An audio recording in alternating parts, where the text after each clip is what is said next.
तुहार बहुत बहुत धन्यवाद नंदिनी, तू सही समय पर आकर हमार जान बचा ले लो। तो वो यहाँ तक कैसे पहुँच गई? मायावी शक्ति के हई जाने खातिर हम यहाँ आयल रहनी, तबे वो मायावी शक्ति हमके यहाँ बंधन में बांध देने रहे। हेरू मायावी शक्ति के बहु पता चलल का? हमके वो बात से पता चले ओकरा से पहले ही मायावी शक्ति हमके पेड़ के जड़ से बांध दिलस और यहाँ से भाग गई। चिंता मत कर नंदिनी, अगर मायावी शक्ति बन चुकल वो पुरुषोत्तम एक बार बच गई, लेकिन वो पुरुषोत्तम के नजदीक पहुँच गई बानी। अब जल्दी ही वो पुरुषोत्तम के हर ढूंढ के निकाले। अब तो एकरा बारे में ज्यादा मत सोचा। ठीक बा, चलिए।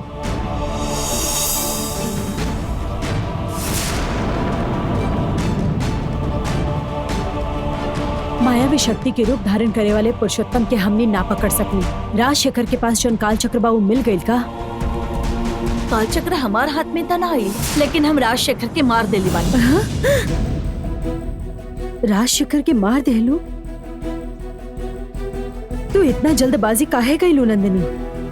राजशेखर नाग नंदिनियन के इस्तेमाल करके संध्या के मार दिया।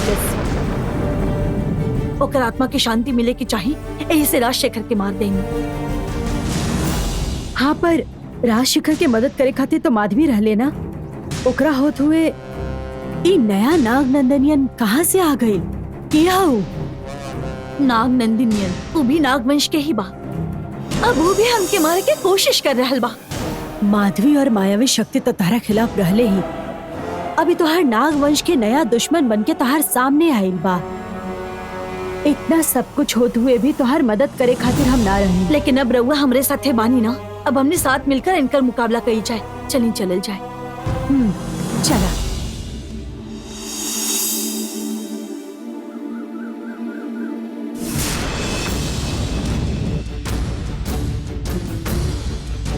जंगल में गई नंदिनी अभी तक काहे ना आईली?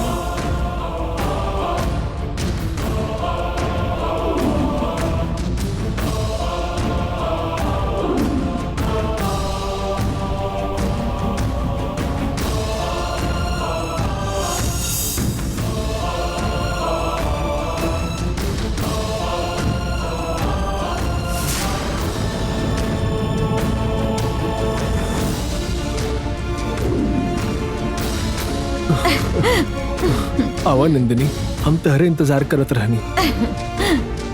आवा भैरवी, तू भी संगे आ गईलू। शयन भक्त चल्यान के रुद्राक्ष पुरुषोत्तम के बारे में कुछ बतावत रहे, ऐसे तो जंगल में गईले रहलू। वो पुरुषोत्तम के बारे में कुछ जानकारी मिलल का?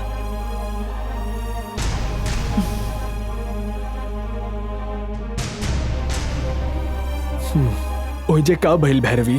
मायावी शक्ति के रूप धारण करे वाला पुरुषोत्तम के ढूंढे खातिर वो जंगल में जहाँ पे रहेला हम वहाँ गइल रहनी।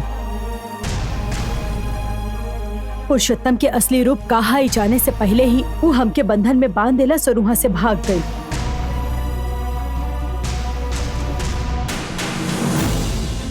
वहाँ से निकले के कोनो रास्ता न रहे। यही से नंदिनी के पास जे सेन भक्त चेलियन के रुद्राक्ष बा, ओकरा मदद से हम मुसीबत में फंस गइल बनी। ए संदेश नंदिनी के भेजनी। नंदिनी हमके ढूंढे खातिर जंगल में आयल और ये हमके बचा लेलस। हमके बचावे खातिर नंदिनी वो पुरुषोत्तम के पीछा करल छोड़ देलस। पुरुषोत्तम आज तहार हाथ से बच गई होगी, लेकिन वो हमेशा इसे ना बच सकेले। तू मुसीबत से सही सलामत बच गईलू, यह ज्यादा जरूरी बा।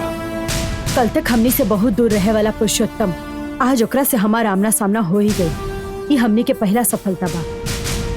पुरुषोत्तम के बारे जल्द ही पता चल जाई, बस हमनी के कोशिश करत रहे के चाहिए। हमरो ई बात पर विश्वास बा, लेकिन आए वाला पूर्णिमा से पहले हमार सोचल होखे का, बस हमके यह फिक्र है। आप फिक्र मत करी, नंदिनी के परछाई बनके हम एकरा साथ रहब। पूर्णिमा के पहले हम पुरुषोत्तम के जरूर ढूंढ लेहब और ओकरा पास जौन काल चक्र बा ओकरा के भी हासिल करके ही रहब और ओकरा के बन देवी के पास पहुंचावे के हमार जिम्मेदारी बा। हम अपन पूरा कोशिश करब। पूर्णिमा के पूरा होखे से पहले ही नंदिनी के लक्ष्य जरूर पूरा होखी।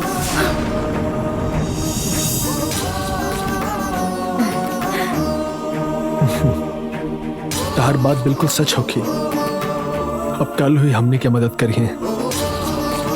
अब पुरुषोत्तम जौन जंगल में रहेला हमू उहे पे रहब। अब जब भी वो हमरा सामने आई हम पता लगाई कि उ के हा और ओकरा के जाए न देहब।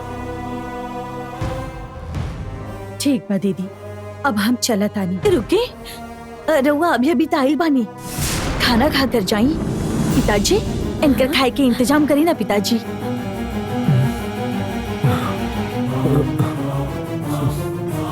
तो पिताजी कहलू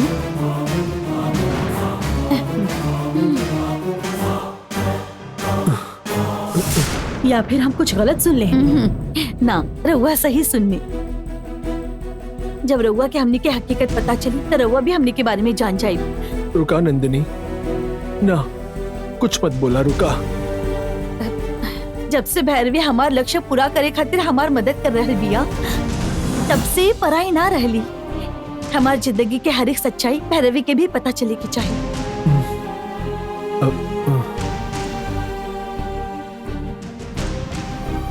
वन देवी के मंदिर में हम अपन माँ पार्वती के साथे बढ़ल बानी।